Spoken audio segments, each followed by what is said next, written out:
Hello বন্ধুরা, আজকে আমি তোমাদেরকে দেখাবো যে কিভাবে আমরা এসএসসি জিডির রেজাল্টটাকে চেক করব। তো ভিউয়ার্স, তোমরা মনোযোগ সহকারে দেখবে।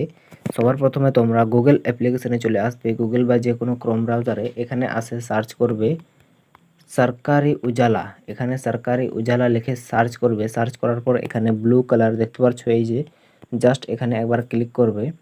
এখানে ক্লিক করার পর আমাদের পেজটা কিন্তু দেখতে পাচ্ছ ওপেন হয়ে গেছে পুরো ডেস্কটপ মোডে। তোমাদের যদি মোবাইল ভার্সন যদি হয়ে থাকে তো এখানে এই থ্রি ডটে ক্লিক করবেন। এই যে এখানটায় থ্রি ডটে ক্লিক করবেন। এখানে ডেস্কটপ সাইটটা তোমাদের টিক চিহ্ন থাকবে না, এই বক্সে তোমরা টিক চিহ্ন দিয়ে দিবা। দেওয়ার পর এইভাবে চলে আসবে। এরকম আসার পর একটু নিচে দিকে স্ক্রল ডাউন করব। তো এখানটায় দেখতে পাচ্ছ এক্সাম রেজাল্ট দেখতে পাচ্ছ। এখানে এখানে এই এই বর্ডারটাতে আমরা দেখব যে এসএসসি জিডির রেজাল্টটা কিভাবে চেক করব। তো সবার প্রথমে এখানে দেখতে পাচ্ছ ভিউ অল, এই যে নিচে জাস্ট এখানে একবার ক্লিক করব। এখানে ক্লিক করার পর আবার আমাদের নতুন পেজ চলে এসেছে। এখানে আসার পর এই মাঝখানের খবটায় জুম করবে। এভাবে জুম করার পর উপর দিকে আসবে একটু। তো এখানে দেখতে পাচ্ছ SSC GD result marks 2024 out. তো জাস্ট এটার উপরে শুধু ক্লিক করবে একবার। এখানে ক্লিক করার পর এইভাবে একটা অ্যাড আসবে। তো তোমরা এটাকে এই যেখানে ক্লোজ বাটন এখানে ক্লিক করবে, এটা সরে যাবে। সরার পর এইভাবে তোমরা নিচের দিকে চলে আসবে, সব থেকে নিচে। তো দেখতে পাচ্ছ এই পেজে চলে আসবে নিচে।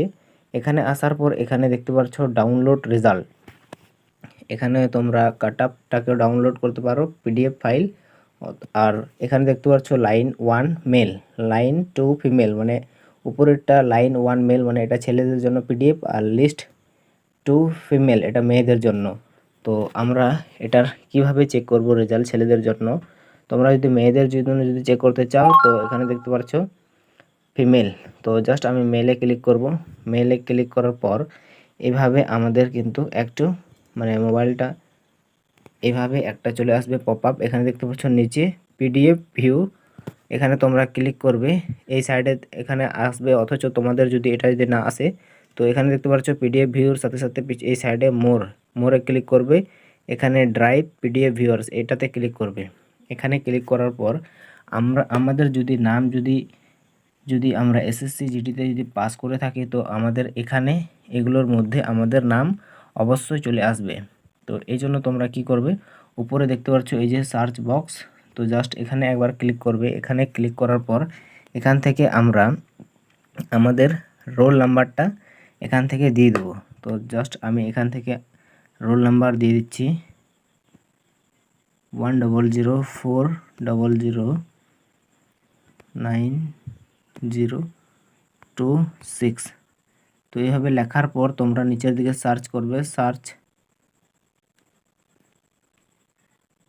বন্ধুরা এখানে একটা মিস্টেক হয়ে গেছে। তো দেখতে পাচ্ছ এই যেখানটায় কিন্তু 5টা আমি লিখিনি। তো জাস্ট এই যে দেখতে পাচ্ছ এই যেখানে কিন্তু এইভাবে তোমরা যদি সিলেক্ট হয়ে যদি থাকো তো এইভাবে তোমাদের রোল নাম্বারটা এইভাবে মানে রেড করে দেবে, মানে আলাদা করে দেবে এদের মধ্যে থেকে। তো এখানে দেখতে পাচ্ছ এখানে তার সাইডে এখানে নাম চলে আসবে। এইভাবে করে তোমরা যদি এসএসসি জিডিতে যদি পাস করে থাকো তো এইভাবে তোমাদের মানে প্রসেসটা দেখাবে। তো বন্ধুরা, ভিডিওটি তোমাদের একটু যদি হেল্পফুল লেগে থাকে তো অবশ্যই লাইক করবে, আর আমাদের চ্যানেলে যদি নতুন হয়ে থাকলে অবশ্যই সাবস্ক্রাইব করবে। বন্ধুরা, দেখা হচ্ছে আবার কোনো নতুন টপিক নিয়ে।